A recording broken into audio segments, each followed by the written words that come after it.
കൃപ സ്വീകരിക്കുന്ന അനുസരിച്ച് കൊണ്ട് നമുക്ക് ആർജിക്കുന്ന മഹത്വം, വലിയ മഹത്വമുണ്ട്, ചെറിയ മഹത്വമുണ്ട്, മഹത്വമില്ലായ്മയും ഉണ്ടാകും ചിലപ്പോൾ. ഈ ഭൂമിയിൽ നാം അനുഭവിക്കുന്ന മാനസിക ശാരീരിക പീഡകൾ, when we receive it in the name of Jesus Christ, we are in our kingdom of God. ദൈവരാജ്യത്തിനെ പ്രതിയായിട്ട് നിങ്ങളത് കാഴ്ചവെക്കണം. ചിലടത്ത് തോറ്റു കൊടുക്കാൻ പറയും, ചിലത് തല്ലും കൊണ്ട് പോരാൻ പറയും. എന്താ കാര്യം? നമുക്കിനിയും പോകാൻ ഇടമുണ്ട്. അതുകൊണ്ടാണ്. പോകാനിടമില്ലാത്തവർ തല്ലും കൊണ്ട് പോരണ്ട, തിരിച്ച് തല്ലിട്ട് പോരാൻ പറയും. അവർക്ക് പോകാനിടമില്ല. ഈ ഭൂമി വെച്ച് അവരുടെ ജീവിതം അവസാനിക്കണം, സെമിത്തേരി വെച്ച്. പക്ഷേ നീ അങ്ങനെയല്ല. നിനക്ക് വേണ്ടി മരിച്ചവൻ, നിനക്ക് വേണ്ടി ഉയർത്തെഴുന്നേറ്റുകൊണ്ട് അവൻ വീണ്ടും വരുമെന്ന് പറയുന്നുണ്ട്.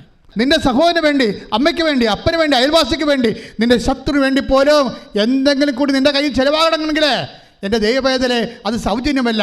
I will repay it. പിന്നെ അമ്മനെ അയൽവാസികളെയൊക്കെ സഹായിച്ചതിൽ കൂടിപ്പോയതെന്നൊന്നും പറയരുത്. എന്തെങ്കിലും കൂടുതൽ ചിലവായാൽ ഞാൻ തിരിച്ചു വരുമ്പോൾ നിത്യതയ്ക്ക് വേണ്ടിയുള്ള നിക്ഷേപമാണ്.